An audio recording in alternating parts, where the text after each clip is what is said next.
अस्सलाम वालेकुम, warm welcome to the show. जी मैं हूं इम्तियाज़ मिर्ज़ा और आप देख रहे हैं द न्यूज़ एडिटोरियल। आज जो हुआ इमरान खान साहब की गिरफ़्तारी के बाद वो हमसे कुछ ढका छुपा नहीं, जो पीपल्स पार्टी जो पीटीआई ने जाके कॉप्स कमांडर के घर के ऊपर हमला किया, तबाही की, वो हम सब के सामने है। और उसके बाद जो इस वक्त मुल्की हालात हैं, आज फिर रैली लिबर्टी से जा रही है और फ़ौजी हेडक्वार्टर्स के ऊपर हमला किया जा रहा है। और जो इल्ज़ामात लगाए गए थे इमरान खान साहब की तरफ से कि ये सब कुछ ISI कर रही है और सारा कुछ पाकिस्तान आर्मी करवा रही है, तो उसको देखते हुए PTI ने जो किया है उसके ऊपर हम बात करेंगे। तो हमारे साथ कॉल में मौजूद हैं पाकिस्तान पीपल्स पार्टी से लाहौर के यूथ के सदर यासिर बारा साहब और चेयरमैन हैं लाइफ न्यूज़ के जावेद खान साहब। तो आइए उनसे बात करते हैं। तो सबसे पहले मैं जावेद खान साहब की तरफ चलूँगा। जावेद खान साहब अस्सलाम वालेकुम। जी वालेकुम अस्सलाम। जावेद खान साहब बताइएगा, जो इमरान खान साहब की गिरफ्तारी के बाद जो एकदम से PTI ने जो डंडा बरदार फ़ौज इकट्ठी हुई है और पाकिस्तान आर्मी के ऊपर जो हमले किए जा रहे हैं, उसके हवाले से आप कैसे देखते हैं? ये PTI को ज़ेब देता है ये चीज़ें? ये प्री प्लान पिछले 2-2.5 साल से PTI मुसलसल जो सना पाक फौज और अवाम के दरमियान में इंतशार पैदा कर रही है। मुख्तलिफ मामलात में गाय बजाय इमरान खान साहब इनके पार्टी के रहनुमा फौज को जो सना सियासत में मुलवस कर रहे हैं, उन पर इल्जाम लगा रहे हैं। तो और ये जो कुछ भी हो रहा है ये प्री प्लान हो रहा है, मुल्क में इंतशार पैदा किया जा रहा है तो ये जो ताकि हालात खराब किए जाएं। पहले इन्होंने 4 साल जो सना मुल्क को माशी मसाइल में गिरफ्तार किया, अब ये जो सना मुल्क में इंतशार पैदा कर रहे हैं। अपना यासिर बारा साहब ये बताइएगा, आप इस तरीकों को, ये जो तरीक़ाकार PTI इख्तियार कर रही है, कि आपको नहीं लगता है इसकी वजह से मुल्क में इंतशार तो पैदा हो ही रहा है, लेकिन इसकी इमेज जो PTI की खुद की ख़राब हो रही है? भाईजान सबसे पहले तो ये देखो ना, ये बंदा जब से ये सियासत में आया, इसने इंतशार के अलावा किया क्या? शुरू से एहतजाज किए तो सरकारी इमारतों पे हमला किया। आपको पता है कि जो जब शुरू से इसने अपने एहतजाज का ऐलान किया या जलसों का ऐलान किया, उसके अंदर इसने क्या किया? ये जो सरकारी इमारतों इस पे सबसे पहले इसने हमले शुरू कर दिए। अपने ट्रक पे खड़े होकर बिल फाड़ दिया कि मैं ये सरकारी जो बिल है वो मैं अपने लोगों को कहूंगा वो जमा ना कराओ। अब जिस तरीके से ये इसने किया अपने 4 सालों में, क्या किया इसने? यही क्या है कि इस पे हर बंदे पे इल्जाम लगाया है। जब जरदारी साहब ने ये मामला हुआ था, नैब का हुआ था, जरदारी साहब ने जब उसे गिरफ्तार करने के लिए लोग आए, नैब की टीम आई थी, तो क्या किया था? जरदारी साहब ने उनको इज्जत के साथ, एहतराम के साथ उसे बिठाकर चाय पिलाई, बिस्कुट खिलाए और कहा कि लाओ गाड़ी, अगर मेरा कोई जुर्म साबित होगा, आप आए हैं तो मैं आपके साथ चलने को तैयार हूँ। तो जरदारी साहब ने उसे बेगुनाह साबित हुए और उसने जरदारी साहब ने ये देखे ना, आपने 14 साल 12 साल तक उन्होंने जेल काटी, जुल्म सितम उन पे हुआ, उन्होंने बर्दाश्त किया, मगर इस तरीके के हालात नहीं पैदा किए, इस मुल्क के अंदर इस तरह का इंतशार नहीं पैदा किया। लोगों को, अपने कारकुनों को यही कहा कि अमन से रहे। ये जो जिस भी जुर्म, मुझे खान साहब, मैं खान साहब की तरफ जाऊंगा। खान साहब मुझे ये बताइएगा, अगर ऐसा हुआ कि दोबारा से इलेक्शन हो गए, अनाउंस हो गए और खान साहब ये इलेक्शन जीत जाते हैं, स्पॉज जीत जाते हैं अगर वो, और फिर से वज़ीर आज़म बनते हैं, और ये जो इल्ज़ामात उन्होंने लगाए हैं DGISI के ऊपर और पाकिस्तान आर्मी के सरबराह के ऊपर और जो सारे इदारों के ऊपर, उनको हर 13 पार्टियों पे भी इल्ज़ामात हैं, और फिर उसके बाद एक मेजर जनरल के ख़िलाफ़ जो इल्ज़ामात लगाए हैं, अगर ये 2/3 मेजॉरिटी के साथ अगर ये दोबारा से वज़ीर आज़म बन जाते हैं तो कैसे मुल्क कैसे चलेगा? फिर से ये पाकिस्तान आर्मी की तारीफ़ें करेंगे? क्या करेंगे ये?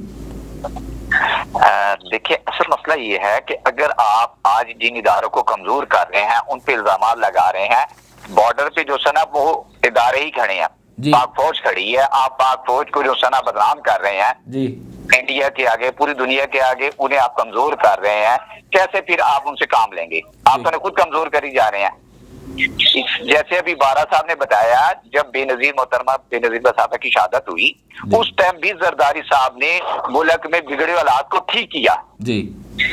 लोग जो सड़कों पे थे, उन्होंने लोगों को, मुस्लिम लोगों को मुतमईन किया और जो सना उन्होंने क्या पाकिस्तान खफे का नारा लगाया। ऐसे ये बिल्कुल उनसे ज्यादा कुर्बानियां किसी ने नहीं दी जी। मगर उसके बावजूद इमरान खान साहब एक तो अपने आप को लीडर कहते हैं, प्लस जो सना ये कहते हैं कि मैं जो सना मदीने की रियासत बना कर रहा हूँ। तो आपने कौन सी सख्ती ले ली है?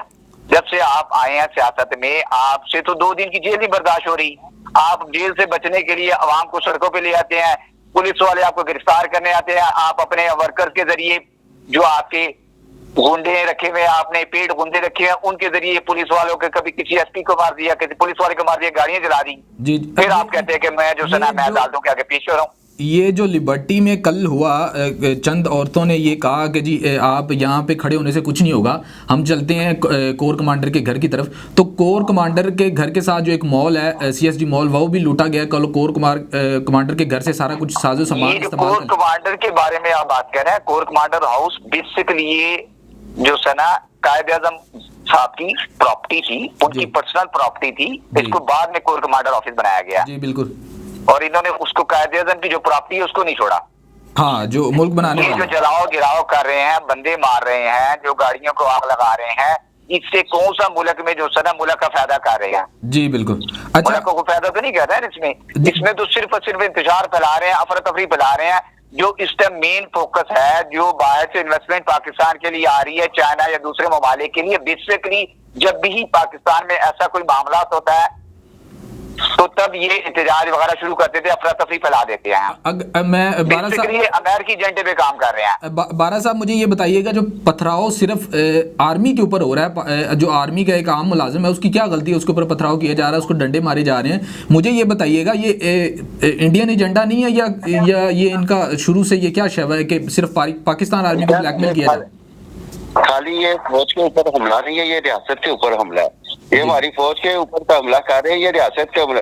वो जो कल कोर कमांडर हाउस हुआ है, जिना हाउस हुआ है, वो उसकी आपकी तफसील देखें, उसकी आप पिक्चर देखें। कोई मैं अभी देख रहा था, कोई उसका कोई एक कमरा, कोई उसका फर्नीचर, कोई एक चीज नहीं जो बची हो, उन्होंने फना कर दिया है। ये असल दहशतगर्द मुल्क के ये है। ये इनकी मुल्क के साथ क्या मोहब्बत है? ये मुल्क के साथ ये मोहब्बत है कि सरकारी अमारात को जलाओ गिराओ कर रहे हैं। कल फौज को क्या, आज एक ईदी वालों की इन्होंने वैन है उसे जला दिया है। वो उनका क्या गुनाह है कि वो मरीजों को हॉस्पिटल लेकर जाते हैं, उनका सेहत का ख्याल करते हैं, वो टाइम पर उन्हें मेडिसिन दिलवाने के लिए लेकर जाते हैं, उनका ये गुनाह है।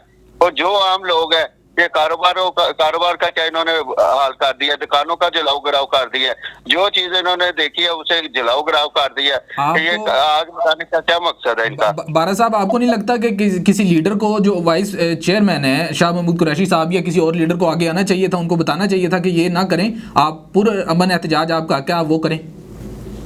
भाईजान वो खुद तो निकल नहीं रहे, खुद तो आगे नहीं आ रहे। जो अपने कारकुन उनको मरवा रहे हैं, उनको पेट्रोल बम देकर कह रहे हैं कि उनके ऊपर फेंको, अपने मुलाजमीन के ऊपर फेंको, लोगों की गाड़ियां चला दो, हर चीज लूट मार लो। इनका मकसद क्या है इस मुल्क के साथ? अच्छा। इनकी मोहब्बत क्या मुराद था कि इस मुल्क के साथ वो कि मुझे बस वजीर आजम बना दो, अगर मैं वजीर आजम हूँ तो सब कुछ है, अगर मैं वजीर आजम नहीं हूँ तो कुछ भी नहीं है। असल उसका मकसद है, अगर इलेक्शन हो भी जाए, ये इसे जीतना तो नहीं है।